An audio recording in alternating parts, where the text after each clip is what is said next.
Yeah. How are you? Alhamdulillah.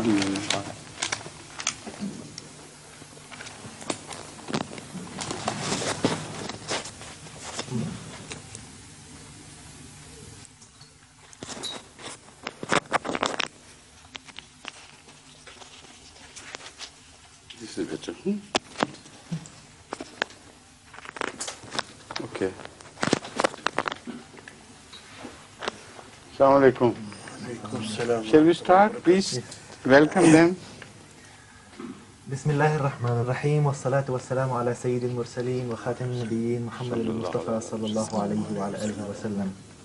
من المحطة الفضائية الإسلامية الأحمدية نحييكم مرة أخرى ونرحب بكم في لقاء آخر حيث نلتقي وأمير المؤمنين إمام الجماعة الإسلامية الأحمدية. فسنبدأ اليوم بلقاء جديد من دون الترجمة وببداية لكلام أمير المؤمنين. فليتفضل. Please. Would you start, please? أمير المؤمنين start. Then I will. I welcome you to ask any questions you please, as many as you like. Thank you very much, Your Eminence. Actually, as I said yesterday, that I come here to find out about Jama'ah Ahmadiyya after I've heard a lot of wrong saying against them. And as a Muslim, I want to find out why these people say this thing and why, and to clear my conscience that I have found about all the mazhab. My mazhab, Muhammad ibn Idris, al-Imam al-Shafi'i. Then I said,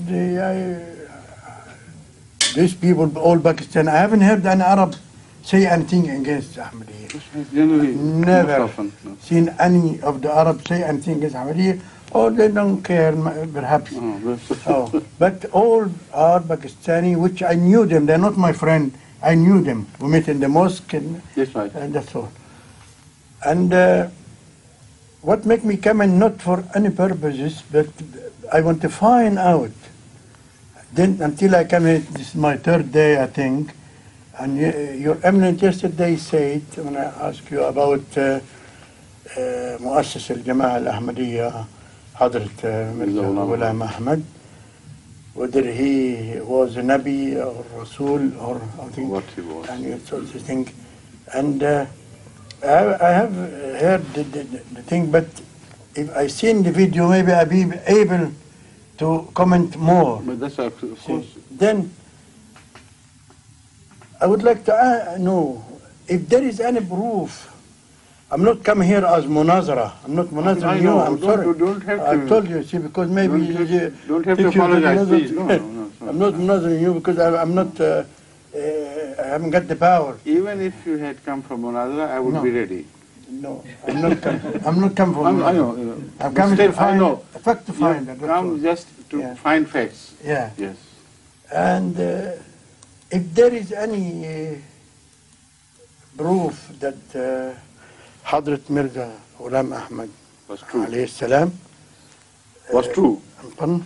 Was true. No, there's proof that Allah spoke to him, as you say yourself, you know. I'll do that. And what is the proof of that? Correct. Just to make me, you know, convince me. That's right. You see, because I'll explain. you have to accept the thing when you are convinced, you see. Yes. Then maybe you join.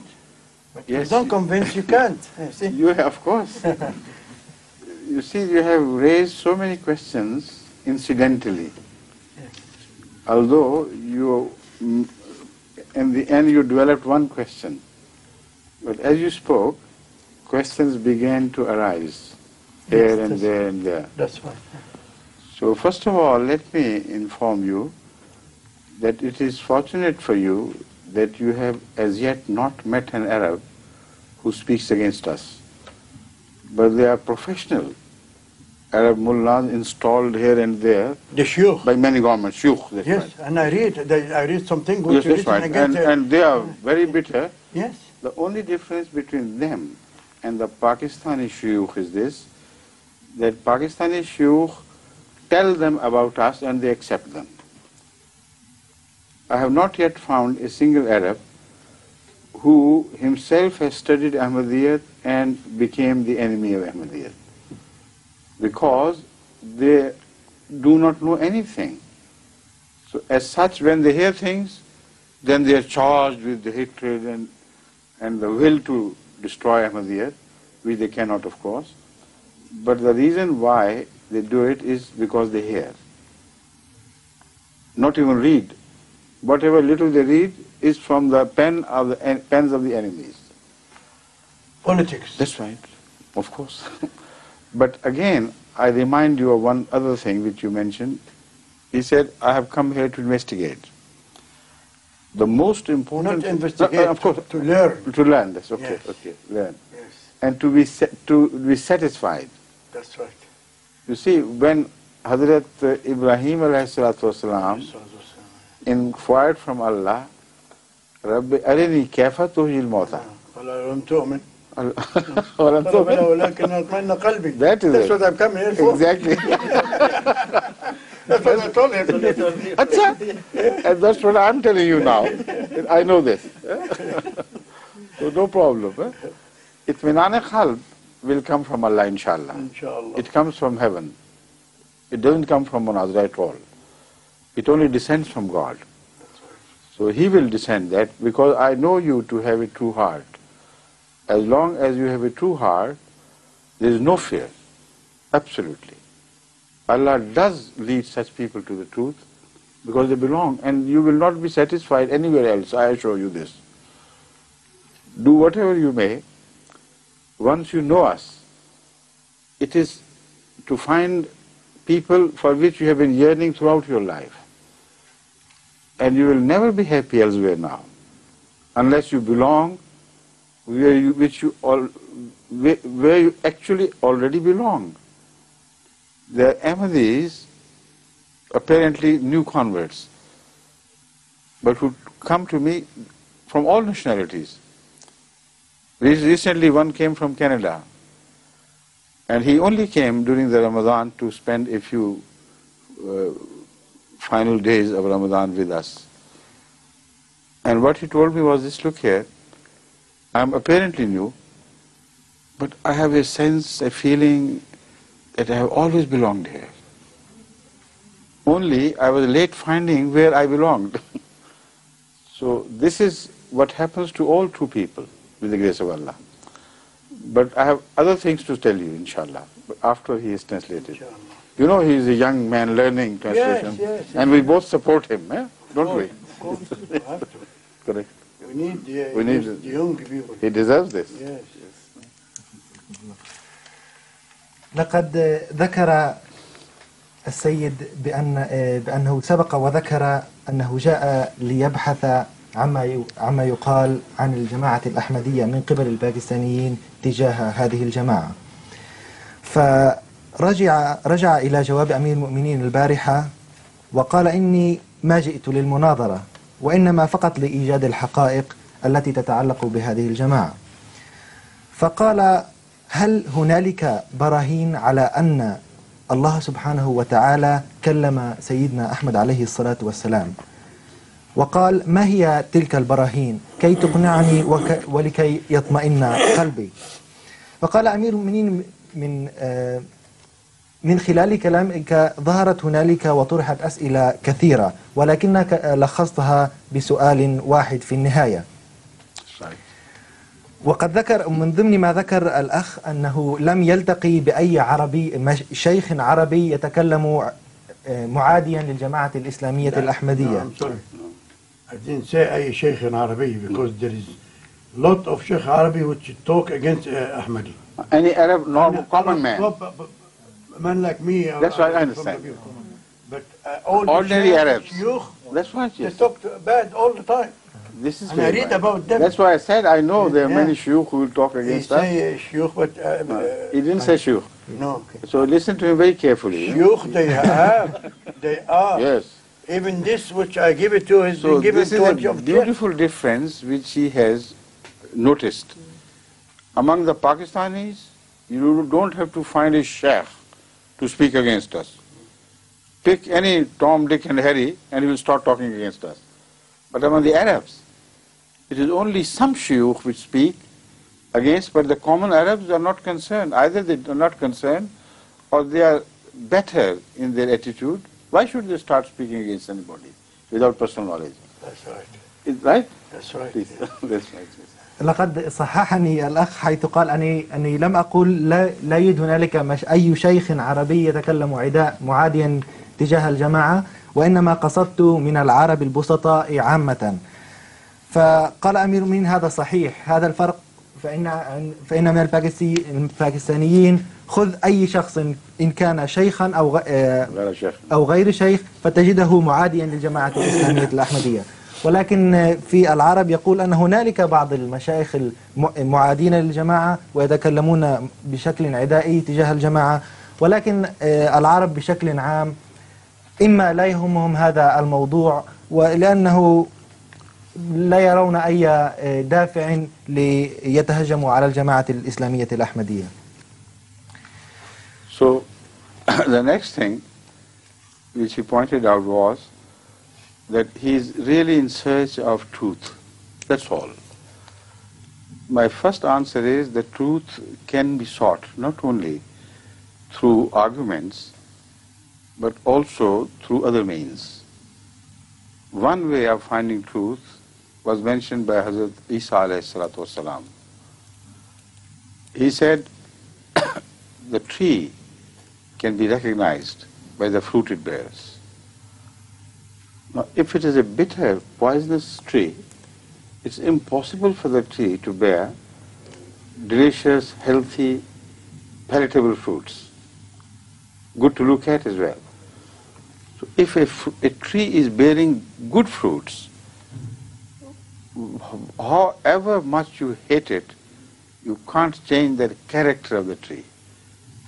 You can't call it a liar. And because Masih said it, Hazrat Masih alayhi salatu wasalam, so I thought it should apply to the second Masih as well. Now from this point of view, you see the Ahmadis here and there, and you have already met many. And here apply one principle which is accepted by all the Arabs, لَيْسَ الْخَبَرُ كَالْمُعَايَنَةِ. لَيْسَ الْخَبَرُ كَالْمُعَايَنَةِ, or mu'ayanate as you say it. So to see is something and to hear is something else. So if you see people in action in ordinary life and you do not notice any signs of their behaving like non-Muslims, like the enemies of Islam, like the followers of an apostate or one who attributes things to God, then why? If it was a liar who founded this Jamaat, what was his purpose? The purpose was either to serve the cause of the Satan or the cause of God.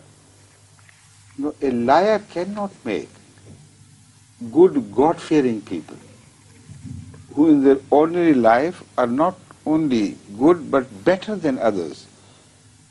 Common people, pick any Ahmadi and compare him with the similar type of people elsewhere. You can even after a while begin to know yourself. Simahum fi wujuhihim min athari sujud.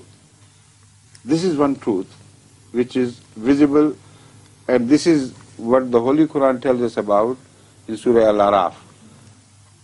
And people think just don't know who those people would be, who would recognize people. I believe it will be Hazrat Muhammad Rasulullah sallallahu alayhi wa sallam waladina ma'ahu. They would be given a higher status. Before, people will be either directed to heaven or to hell, and they will watch and see people and recognize them by their signs. And to support this, there is a hadith. Hazrat Muhammad Rasulullah sallallahu alayhi wa sallam tells us that on the day of resurrection, I'll recognize my ummah. And people inquired, how would you recognize? Because of the noor on their faces. The nur, not the alamat salah. Noor. Yeah. That's what I know. In this hadith. But in the hadith, in the Quran, it is said Sima. Sima. Yeah. Sima. That's right. So Sima of Mu'minin is Noor. Yes, nur. And the Sima of the non-believers is darkness. Tarakum Zillah. Yeah. So that is the one way of recognizing truth and finding it. To see the fruit and judge the tree by the fruit. And this is the best way of recognizing. Because if you do it like this, then you become a Siddiq. Remember how Hazrat Abu Bakr Siddiq radiyallahu ta'ala anhu recognized the truth of Hazrat Muhammad Rasulullah sallallahu alaihi wasallam. It is reported that when he was not there when he claimed to be Prophet from Allah, he had gone out somewhere on some business. When he returned, his old maid knew that he was very friendly to Hazrat Muhammad Rasulullah sallallahu alaihi wasallam. So she was very worried. If he learns that he has started claiming to be a prophet of God, how he will suffer, he would really be tortured to learn that this man has gone as if out of mind. So she started breaking the news slowly, slowly, like you tell a child of a dear mother's death. Oh, poor Abu Bakr, you know what happened? Oh, Ibn Abi Quhafa. He said, what are you talking about? What happened? He said, your dear friend, Muhammad. So what of him? Don't know what he said? He says, I'm from God. I'm his messenger. He claims there is no God but Allah. Abu Bakr left everything, went straight to Hazrat Muhammad Rasulullah. And then he didn't address him as a prophet of Allah because as yet he had to find out. He said, "O Muhammad, did you claim?" Now, Hazrat Sallallahu Alaihi Wasallam also loved him so much. And he didn't want him to be wasted. He thought if I broke the news suddenly, he may not understand. So he said, "Look here, Abu Bakr, I'll tell you what I mean and how it happened. No, I don't want any detail. I don't want any proof. Just tell me, did you make this claim or not? Ashhadu an la ilaha illallah wa ashhadu anna Muhammadan Rasulullah. Did you do that?" He said, "All right, yes I did. Except I didn't want to blemish my faith by inquiry." He said, "This is why I was asking you. I didn't want any proofs.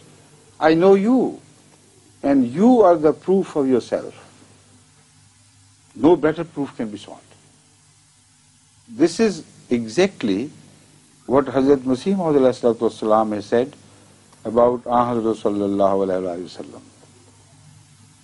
He says,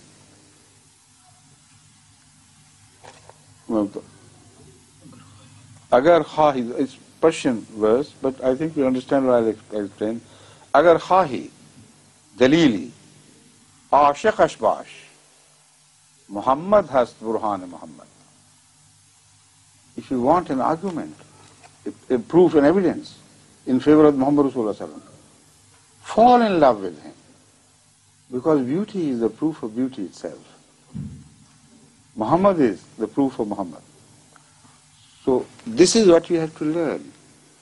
But there is only one way which applies to limited people. And of course the course of inquiry continues. Tamaniyat qalb is sought, sometimes even by the prophets. Avalam Tomen was the inquiry from God. He said, "Of course I believe. وَلَكِنْ لَيْتَطْمَئِنَّ قَلْبِي لَيَطْمَئِنَّ قَلْبِي." Al-qalbu is muannas nahi hai? No. The two things are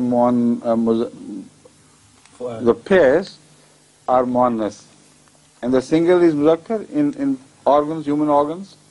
Hand is muzakkar or muannas? Muannas. Huh? Muannas. One is muzakkar. One is muzakkar and the two are muannas or other way? No, in qalb one is muzakkar, but many qulub is muannas. Qulub is muannas. Yes. No, but I'm talking of a different thing.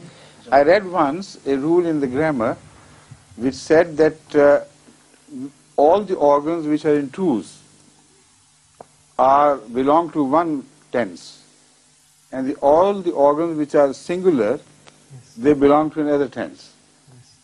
So, like eyes, like hands, like feet, like nostrils, Ears. ears, they all belong to one tense. And the singles, one head, one qalb, one nose, one qalb, they belong to the other tense. So this means that singulars are always masculine and that doubles are always feminine. Yes. Correct? Yes. That's right. Right. So anyway, that was incidental. Itminan qalb is something which descends from Allah and comes with prayer. Now this is just a preliminary discourse in answer to him, and I would like him to trust his eyes more than the ears, because خَلَقَ الْإِنسَانَ عَلَّمَهُ الْبَيَانِ is a declaration which applies to the human nature. It doesn't mean just to speak. Bana yabino means one differentiates. So in every human being, whether he is a Muslim or non-Muslim, God has created an inborn faculty where he knows the truth from the falsehood. He knows the day from the light, or from the darkness, or day from night. So this is bayan, which is the most trustworthy means of reaching truth if you are fair and unprejudiced. Only then bayan works, otherwise not. Now the truth of a prophet, whoever he is, has to be universal. If a proof of a prophet applies 10,000 years ago, for instance, or 7,000 or 5,000 years ago, the same proof should be sufficient to prove the truth of a following prophet. So that is why the Holy Quran has categorized the proofs, spoken in principles. This is the true proof of the prophet Abraham. So the same is the proof of the truth of Noah. The same is the proof of the truth of Moses, Jesus, and so on and so forth. So that is my introduction to the answer which I am going to give you. We must refer to the Holy Quran and first determine what are the proofs. Otherwise, if we judge a claimant's truth, somebody who claims to be a prophet, if we start judging him from our hearsay or from our own categories which we make or concoct ourselves, that will not be trustworthy. The Holy Quran is a perfect book. It comprises everything that we need. So now, after this translation, I will turn to the Holy Quran and present to you proof after proof after proof. Inshallah. Inshallah. By which earlier prophets were proved to be right. So also, Hazrat Mirza Sahib will be proved to be right, inshallah, and we'll see. I'm sure his cause was a good cause, because he's following you and the old people talking about the good cause of Islam. That's right. Yes. So he's not talking against Islam, he's talking for Islam. That's right. And good cause. Yeah, but what... Why should you're an gonna give it imposter? Yeah, No. I know you're doing a good thing, and he make a principle or constitution, Islamic constitution. There is no doubt about that. Nobody denies it. But the proof, which you're going to give it to me afterwards, inshallah.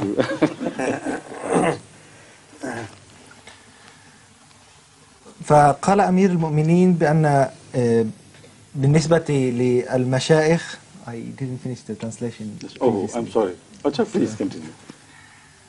تتمة Take your للترجمة time. تتمة للترجمة التي بدأنا فيها بالنسبة لسؤال الأخ. فقال أمير المؤمنين أن الفرق بين المشايخ العرب أو العرب بشكل عام والشيوخ الباكستانيين هم أن العرب يسمعون الباكستانيين بشكل عام. الفرق بين العامة والمشايخ. That's better. Yes. فقال أن العرب يسمعون أفضل الكلام ما قل ودل. نعم. خير الكلام ما قل ودل. نعم. فقال أمير المؤمنين إن العرب يعادون الجماعة الإسلامية الأحمدية فقط لسماعهم لمشايخ الباكستانيين، وما يقرأه هو فقط ما يكتبه هؤلاء المشايخ، وإنما لو درس هؤلاء العرب الحقائق عن الجماعة الإسلامية الأحمدية لما عادوها. ويقول أمير المؤمنين كالمثل الذي أعطي لسيدنا عيسى عليه الصلاة والسلام بأن الشجرة تعرف بأثمارها، ولو كانت الثمرة جميلة تسر الناظر إليها، فمهما كرهتها فلا يمكن أن تبتعد عنها وتقول أنها خاطئة. وأن حضرة إبراهيم عليه الصلاة والسلام سأل الله سبحانه وتعالى فقال رب أرني كيف تحيي الموتى، قال أولم تؤمن؟ قال بلى ولكن ليطمئن قلبي. فيقول أمير المؤمنين لا تقلق فإن الاطمئنان يأتي من الله سبحانه وتعالى. وقال أني أعرف أنه لديك قلب طاهر وأن الله يهدي هؤلاء الناس. وقال افعل بعد ما تسمع منا عن الجماعة الإسلامية الأحمدية، فإنك ستعرف أن هذه هي الجماعة التي تنتمي إليها. فأعطى أمير المؤمنين مثالا عن الأحمديين الجدد المنضمين إلى الجماعة الإسلامية الأحمدية، فقال أنه كان هنالك أحمدي من كندا جاء ليقضي آخر أيام شهر رمضان المبارك، وعندما التقى بأمير المؤمنين قال إنني أحمدي جديد من الناحية الزمنية، ولكن شعوري كنت تابعا لهذه الجماعة أو هذا المكان كان لي منذ وقت طويل، وكأنه قد ولد في الأحمدية. فيقول أمير المؤمنين لو تنظر إلى الأحمديين الموجودين في أنحاء العالم فلو تنظر إلى أي الناس ولا ترى في حياتهم شيئا يخالف تعاليم الإسلام وتعاليم رسول الله. This is not what I said. Of course, even at the time of Hazrat Muhammad Rasulullah sallallahu alaihi wasallam, there were many who were against the Islamic teaching. They were munafiqeen, this and that. Nobody can claim, it will be a lie if I say that you can't find any Ahmadi against practicing Islam deficiently or badly or misbehaving in Islam. That's not right. But on the whole, al-Amiyin fil Ahmadiyin are much better looking Muslims, and they behave like Muslims far better than any other sect in Islam. You can see it on their faces, the truth and kindness and gentle behavior and all the sima of truth are visible on their faces. That's what I said.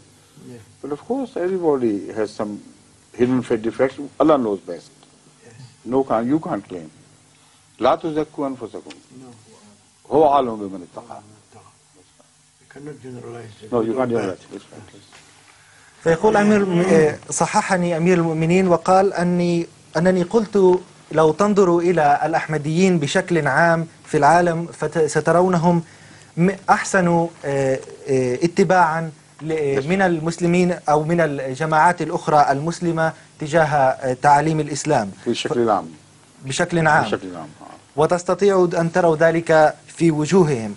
ويقول أمير المؤمنين بشكل عام فهنالك الشواذ في كل مكان، وكما ذكر في القرآن لا تزكوا أنفسكم فإن هو أعلم بمن اتقى. Only Allah knows best. We judge by what we see. That's right. That's right. فقال أمير المؤمنين لو كان مؤسس الجماعة الإسلامية الأحمدية والعياذ بالله كاذبا فما هو الهدف؟ فإما أن يكون للشيطان وإما أن يكون لله سبحانه وتعالى. فمن يأتي من الشيطان فإنه لا يستطيع أن يجعل ثمارا مثل هذه الثمار، ولا يستطيع أن يعطي متبعيه هذه الصفات. فقال حضرته أن مثل صحابة الرسول صلى الله عليه وسلم كما ذكر عن الأعراف أنهم سيعطون مقاما عاليا يوم القيامة، حيث إذا جاءوا وأنهم يميزون الناس بسيماهم يوم القيامة. فقالوا كيف ذلك؟ فقال الرسول صلى الله عليه وسلم بالنور. وكما ذكر أيضا سيماهم في وجوههم من أثر السجود في مكان آخر في القرآن.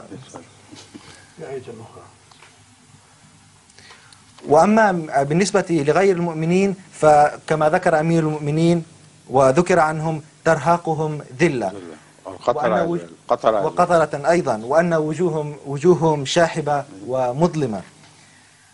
فقال أمير المؤمنين علينا أن نفحص الشجرة ونختبرها بثمارها، وإذا قمت بذلك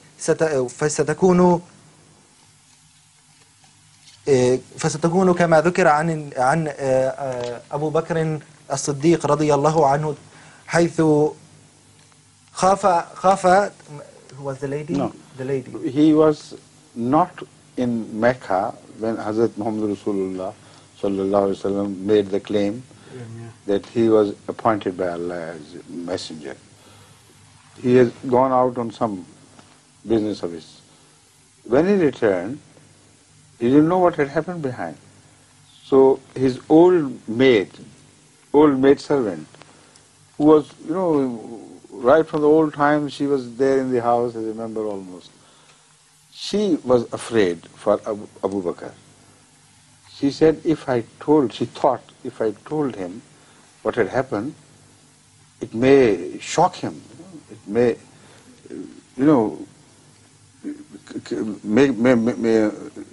make him ill or do something. That's right, harm him, yes. So, khawfan alayhi, she started talking of this and that, slowly, gradually breaking the news, like you did to little children whose mother is dead, or some mother if her child is dead. So Abu Bakr was surprised. What are you talking about? What do you say? Oh, please, Abu Bakr, oh, don't mind, this. And this happened. Tell me what it is. Then she told him, your dearest friend has lost his head. He's claiming this and claiming that. He immediately departed. And that's the rest you know. كما ذكر عن أبو بكر الصديق رضي الله عنه أنه لم يكن في مكة حينما ادعى رسول الله صلى الله عليه وسلم أنه مبعوث من الله سبحانه وتعالى، كان في عمل له خارج المدينة. فعندما رجع لاقته خادمته وقد خافت أن تلقي إليه الخبر ككتلة كبيرة وأن تفجعه بالخبر، فكانت تمهد له الخبر شيئا فشيئا. فقال لها ما أصابك؟ إخبريني ما حدث. فقالت إن صديقك عزيزك قد جن، وأنه يدعي بأنه نبي لله سبحانه وتعالى ومبعوث منه. فخرج أبو بكر الصديق رضي الله عنه مسرعا ومهرولا إلى الرسول صلى الله عليه وسلم وقال له هل ادعيت ذلك؟ فكذلك الرسول صلى الله عليه وسلم ما أراد أن يخبره في مرة واحدة، وإنما أراد أن يمهد له وأن يشرح له ما ادعاه. فلم يوافق سيدنا أبو بكر رضي الله عنه وقال لا، هل ادعيت ذلك أن أشهد أن لا إله إلا الله وأشهد أن محمد رسول الله؟ قال نعم. فعلى الفور بايع سيدنا محمد صلى الله عليه وسلم وقال أني ما أردت أن أشوه بيعتي بالجدال أو The first thing Abu Bakr said, أشهد أن لا إله إلا الله وأشهد أن محمد رسول الله. Then Hazrat Muhammad Rasulullah explained why, and he explained. He said, I didn't want to accept you through arguments. I know you are true. I didn't want to blemish the quality of my truth, my faith. That's what they call him as-Siddiq. This is Siddiq. فيقول أمير المؤمنين أنه عندما قال الرسول صلى الله عليه وسلم مجيبا بالإيجاب أنه إنه مبعوث من الله سبحانه وتعالى. فقال سيدنا أبو بكر رضي الله عنه: أشهد أن لا إله إلا الله وأشهد أن محمدا رسول الله. وبعد ذلك شرح له شرح للرسول صلى الله عليه وسلم أنه لم يرد أن يشوه إيمانه وثقته بالرسول صلى الله عليه وسلم بالجدال وبالحوار، وقال أنه أنت برهان لنفسك ولصدقك فإنني عرفتك لمدة طويلة. وذكر حضرة المسيح الموعود عليه الصلاة والسلام عن الرسول صلى الله عليه وسلم أنه إذا أردت في قصيدة في نظم في الفارسية، وقال: إذا أردت أن تعرف برهان الرسول صلى الله عليه وسلم اعشقه فإن جماله وعشقه وحبه هو برهانه. Then fall in love with him. That was it.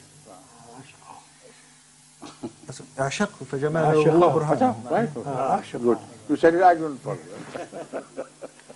أو حبه. حبه. أنت وما من أحببته ومن خيام. That's right. فقال أمير المؤمنين للأخ: فإن الطمأنينة تأتي فيما بعد وتأتي من الله سبحانه وتعالى، كما ذكر عن سيدنا إبراهيم عليه الصلاة والسلام، حيث قال: ربي أرني كيف تحيي الموتى، فأراه الله وقال له: ألم تؤمن؟ فقال: بلى ولكن ليطمئن قلبي. فالاطمئنان هو من الله سبحانه وتعالى. ويقول أمير المؤمنين أيضا: هنالك خاصية في الإنسان جعلها الله سبحانه وتعالى في فطرته، حيث قال: خلق الإنسان علمه البيان، أن على الإنسان أن يتبين، ولديه تلك الخاصية التي لن تخدعه أبدا. وهذا ما جعله الله سبحانه وتعالى داخل الإنسان منذ خلقه، والتي هي أفضل طريقة لتفحص الكذب عن الحق. فيقول أمير المؤمنين: إن أي برهان كان لأي نبي في السابق فإنه يكفي ليكون برهانا للنبي الذي يليه. قال هذه أمير المؤمنين هذه هي المقدمة التي كنت أعطيك إياها، ولكن سنرجع الآن إلى القرآن الكريم ونرى ما هي البراهين إذا أحد ادعى النبوة وكيف يجب تصديقه والتفتيش عن هذه البراهين. The first verse which was taught to Ahmad sallallahu alaihi wasallam in proof of his truth as an address to others is the one which I am going to recite. فَقَدْ لَبِثْتُ فِيكُمْ عُمَرًا مِنْ قَبْلِهِ أَفَلَا تَعْقِلُونَ. I have spent a full lifetime among you. Don't you understand? Don't you have any logic in you? Now this is the greatest proof of every prophet's truth. It is not just applicable to Hazrat Muhammad Rasulullah. It is applicable to all the prophets of Allah, because they were to stand witness to something which people could not directly hear or see. So they had to be known as in the society to be absolutely true people. But that is qabla dawa. After dawa, everybody calls them liars. But 40 years were spent by Hazrat Muhammad Rasulullah sallallahu alaihi wasallam in the society, right from the childhood. He grew among them as a child, as a boy, as a young man, in his 20s, in his teens, what they call teenager. And then he grew stronger and stronger until he reached 30s and 40s. All these 40 years, none had found a single blemish in his character. None had ever found him telling a lie. He was never blamed for one. So the proof is that, have I gone mad? What has happened to me? For 40 years I lived among you, and you know that I never told a lie against an ordinary human being. Why should suddenly I transform into something so vicious that I should start telling lies against God? Now this is a proof which also is applicable to Hazrat Mirza Ghulam Ahmad of Qadian. He lived a long life of about 40 years or thereabout, among the people of India and Pakistan. Now it is Pakistan, previously it was all India. And he worked among them, he sat and lived among them. He, his life was an open book for everybody. And till that period, that he reached the point where God told him to declare that he is a prophet of God. Not a single person ever claimed that he was found cheating, he was found lying, he did this and that which was against the dictates of Islam and so on. Not one blemish. If it were cast against him any blemish, where is the proof? Why didn't the people of his time present written proof of publications and this and that, or brought evidence that, look here, why do you say we never blamed you? Yesterday we blamed you of this, and the day before we blamed you of that. All your life we have been censuring you for misconduct and lies and this and that. Not a single voice was raised.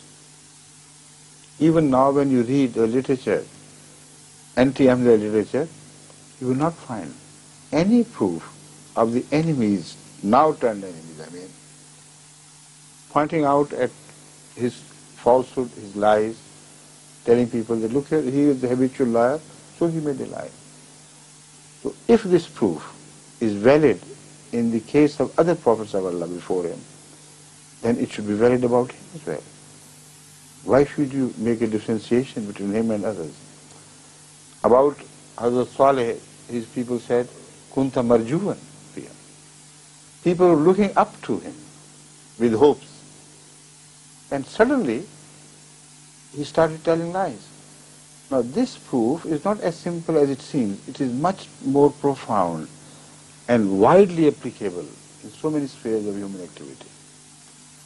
Now, if a man reaches the age of 40, which is when the youth begins to decline, before that he has passed through a violent age of desires and voluptuous urges and this and that, and if he stands firm, it is not just a question of telling lie or telling truth. It is a question of the whole character of the man being true. If he cheated others, everybody would know. Everybody would say, okay, he cheats. Or if anybody had ever blamed him for cheating, suddenly they would say, what do you mean, 40 years? We have been blaming you for cheating every now and then. If he had usurped the rights of the poor, if he had hurt the feelings of anybody else. So I'm talking, the Holy Quran is talking of not just one aspect of his truth, that is telling lies or telling truth. The Holy Quran is talking of him as a man in every activity, in every sphere. And in answer to this verse, there is not a single Arab reported of his time who said, yes, we blamed you for this and that. He was called Amin, he was called Saduq. Yes. And all the good names were given to him. So now coming to Hazrat Masih Maud, this is applicable to him as well. He spent his life in Qadian and elsewhere in other cities. All the important people of his age gradually began to hear of him and his piety. And the Hindus lived next door to him. He spent his childhood in the streets of Qadian, the small village. Everybody was watching him and seeing him because his father was a great man of that area. So Sikhs, Hindus, Muslims came from all sides to pay their homage to the chief of that area. And they used to see him. But what they reported was simply this, that he always moved with the poorest of children. He brought his food from home and distributed it among the poor, hungry children. And many a time he bought a few ounces of grain. You know, that solid round things. What do you call it, grain? Chana. Huh? Hummus. Hummus. That's such. And he would eat that, and that would be all. Then it is reported by some of the Sikhs that once a Sikh leader came to meet his father and he inquired about his Mirza Ghulam Ahmad as a small boy. He said, I always see other members of the family, where do you hide him? Where do you keep him locked? I never saw him, but I have heard of him, there is a boy. He said, all right, you want to meet him? Go to the mosque. Maybe he's rolled up in one of the mattings of the mosque. He lives there. So what did he do there? Why did he move among the poor people? He never inquired about what he shared in the family property. He had no knowledge whatsoever. He was not interested. All he did was recitation of the Quran, reading the books of other religions. He read all about Christianity from its sources. He read all about Buddhism, about Hinduism, etc. And this was his dedication, this was his obsession. He spent all his life preparing himself for the defense of Islam. So why suddenly such a man should start behaving so audaciously, so wantonly, as to start claiming that God had spoken with him while he had not? If he had done that, then he would be the worst man on earth. وَمَنْ أَظْلَمُ مِمَّنِ افْتَرَىٰ عَلَى اللَّهِ كَذِبًا. But if he was a worse man, then why should he continue to suffer for the sake of a lie, without rhyme or reason? You see, to claim is something else, but how the claimant is treated by the society is quite a different thing. What happened to the Prophet, happens to all the Prophets and did happen to all the Prophets earlier, was this, that in the first place, as the verse speaks, they spent a very pious and very worthy life of gentlemanliness, as you understand the word. The very best of this meaning, they lived up to the expectation of gentlemanliness. And then, when they became popular, when other people start hearing of them, when they began to look up to him, one night they received a revelation from Allah that I appoint you to address the whole world on my behalf. And the second day they have lost all their popularity. Why does a man speak a lie for becoming unpopular or for gaining popularity? Have you ever found a man who has not stolen anything and something is stolen in the streets, people are talking about who has stolen this, and he tells a lie. He says, I have stolen it. So that people should rush at him and beat him and punish him. And even then he doesn't tell them, oh, I was joking, it's nothing serious about it. Why have you taken seriously? I have not stolen. So a liar always speaks for some advantages, never for the sake of disadvantage. And this is the second proof which supports the truth of all the prophets of Allah. A popular people whom the society is looking up to, looking at with expectations, loses all friends except one or two exceptions coming from here and there, like Ali Radhiyallahu Ta'ala Anhu came, like Abu Bakr accepted him, like Ibn Masud did. But they were small exceptions. The rest of the society had rejected him altogether. What was the purpose? Now, if he was not from God, Hazrat Muhammad Rasulullah, then he was the man who knew there was no God. Right? Who else could be had a better proof of non-existence of God than the false claimant of the Prophet? That man has to be the biggest liar on earth and the biggest atheist. He should know that if the enemies are overwhelming, he will be completely crushed and destroyed. he can have no courage whatsoever. If you have none at your back, none to save you, how can you enter roaring into a jungle, abounding in beasts? Nobody to help you, nobody to care. How can you attack an army being alone? An army which is thirsty for your blood. So this is the state of all prophets of Allah. More so of Hazrat Muhammad Rasulullah. He claimed and the whole society turned against him. If he was a false man, then he knew better that there is no God who can save him. He said, I don't care. I am bound to emerge victorious. Do whatever you may. Try whatever you can. I will emerge victorious. And he does. Look at Jesus Christ. What support did he have? How many fishermen had followed him? Altogether 30 or 29? And yet he never wavered. Put me to cross, whatever you may. I am going to emerge victorious and you are going to be defeated. And what do we see today? Christianity has spread all over the world, dominating all the continents of the world. So this is the second proof of the truth of prophets.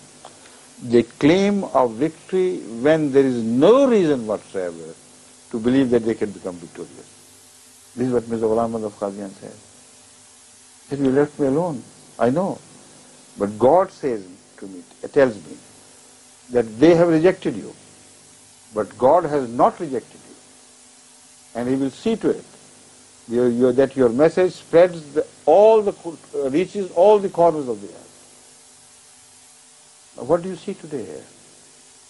One man in Qadian whose voice was to be suppressed by the whole family in which he was born, by all the ulama, all the society around him.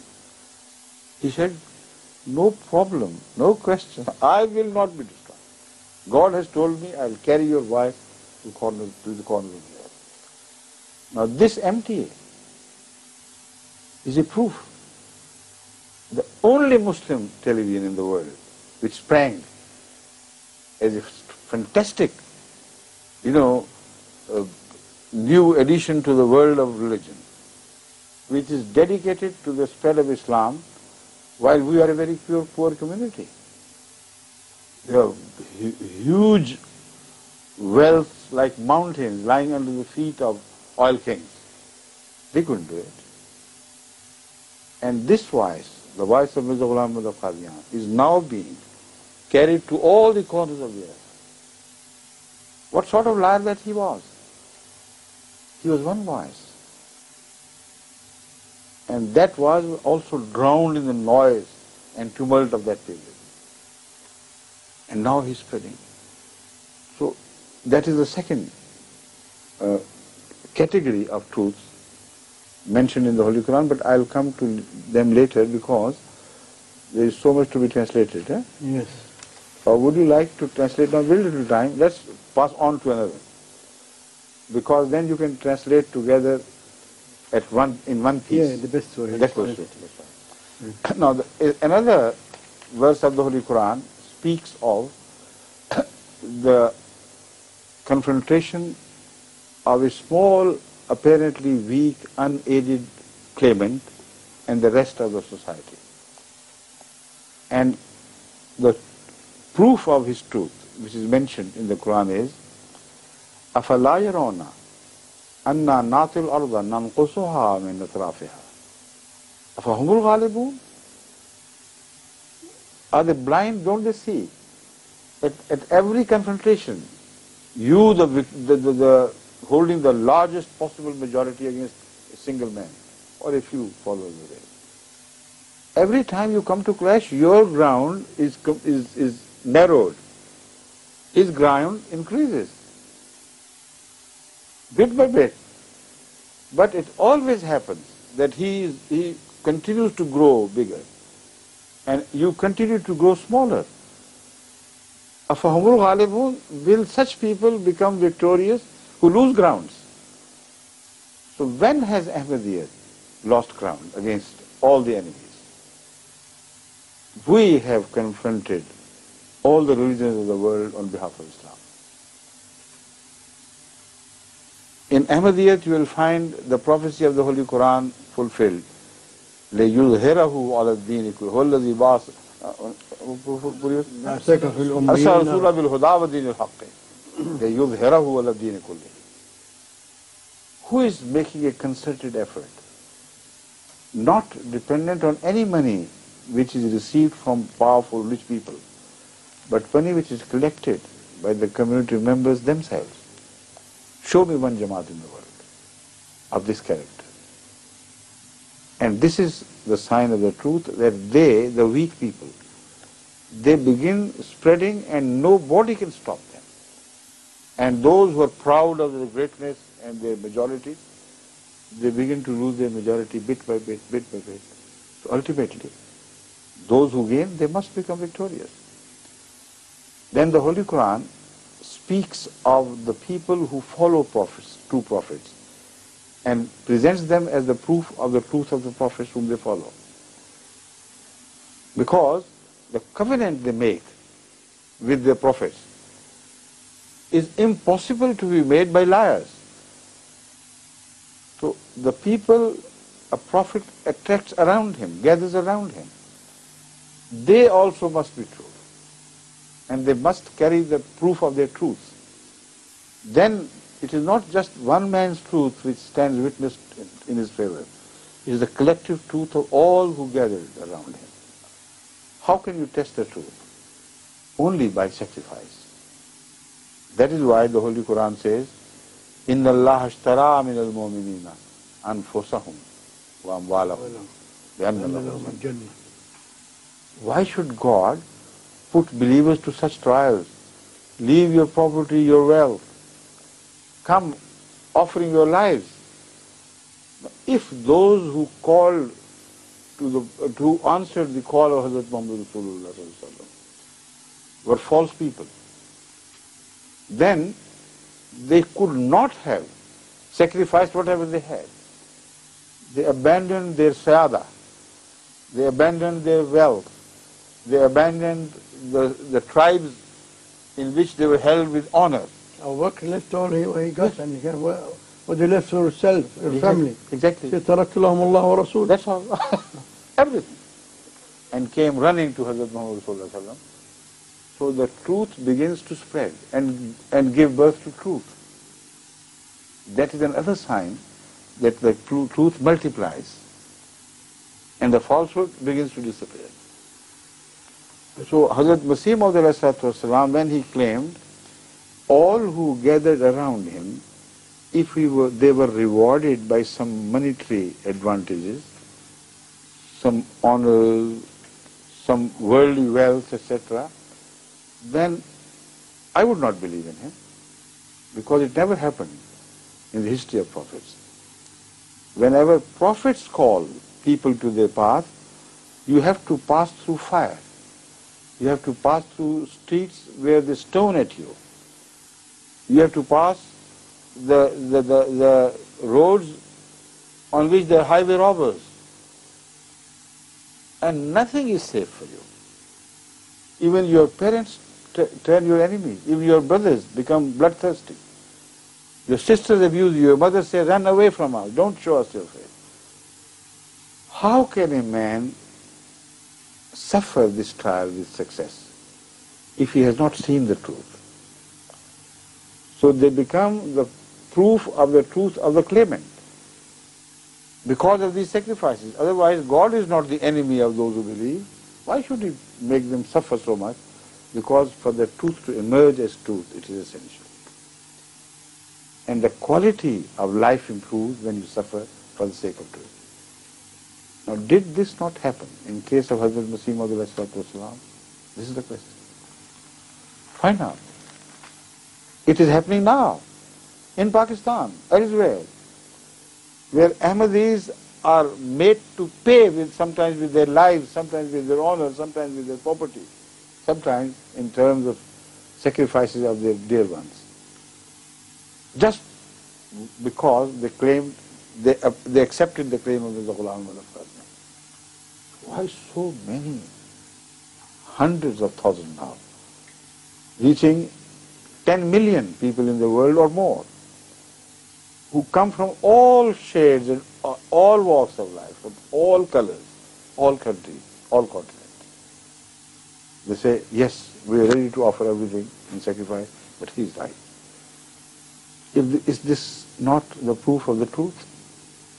The truth has strength, has power.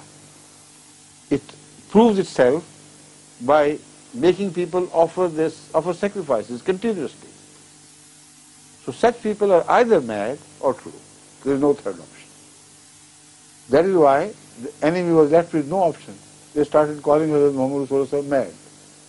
And those who followed him, Sufaha. Why? They were the wisest among them. Because they knew such sacrifices cannot be made by people unless they were either true or mad. And they because they denied their truth, rejected their truth, the only option left was they have to be mad. So we are mad people. We're sitting before you. Okay, next time inshallah. Next time, yeah, I have some comments as well. Okay. Inshallah. Next time, and you give him the videos Yes. or cassettes, you listen to them. I wanted the video. Yes, video. We will give you video. Inshallah. Listen to them very carefully. Yeah, And because next I want time to you sit come. and read and make my comment, you know. That's very good. Yeah. I love that Next time, yeah. attitude. To be quite honest, it's الكذاب عدو الله. Those who tell lies are enemy of Allah subhanahu wa ta'ala. That's right. Absolutely. And some people come in and they swear by God, by the Quran, that I don't like to swear anything. Because Rasul Karim Sallallahu say anybody who swear he's a liar. Because if I tell you a story, whether you accept it or not is up to you. That's right. I'm telling you this. Okay. And I am always, since I've seen this Ahmadiyya MTA, I'm always like magnetic, except me to watch it every day. Alhamdulillah. And I become like addicted to it, you see. That's fact, you know. But I'm still wanted to be convinced. Of course I know. Because you will be, inshallah. you say this thing, but I'm still, because I seen big mashayikh, you know, which I don't believe in them anyway. Take your time. Yeah. I Take your time. I must be convinced, you see, because this is convertation, you see. There is no hurry. And there is no hurry. No hurry, but I must But sit and one study. thing, one condition. The death is not in my hand or in your hand. No, it's not of Allah. Allahu Alam. That's right. Yeah. But the Holy Quran says, وَلَا تَمُوتُنَّ إِلَّا وَأَنْتُمْ Muslimun. So there is no hurry but one. I want to find out. Yes. So, to see if you are right or the other people right. Or the answer to that lies in the Holy Quran. In the prayer, Rabbana wa tawaffana ma'al abrar. So continue to pray, and I'll pray for you as well. Yes. So then there is no hurry. I hope so. No danger. Okay? So. Everybody now make dua from Allah subhanahu wa ta'ala, but Allah said in Quran Kareem, يعني بسم الله الرحمن الرحيم أمن يجيب المضطر إذا دعاه ويكشف السوء. Allah, if He knows you need this thing and you are mu'min, He'll take your dua. But if you are not mu'min, He won't listen to you. Exactly. Sometimes He listens to the dua of mushrikeen as well. Yes. ما هو سيدنا إبراهيم said الله سبحانه ربي أجعل هذا البلد آمنا وارزق أهله من الثمرات من آمن منهم بقول له سيدنا إبراهيم الله says him ومن كفر فكلهم عبادي الله يرزق كافر and مؤمن. The Holy Quran tells us that some people, when they are caught by storms in the sea, they pray to God. Allah listens to them and accepts, yet He knows that when they return to safety, they will start becoming the same idols. فلما نجاهم من البر. Okay. شكرا مولانا.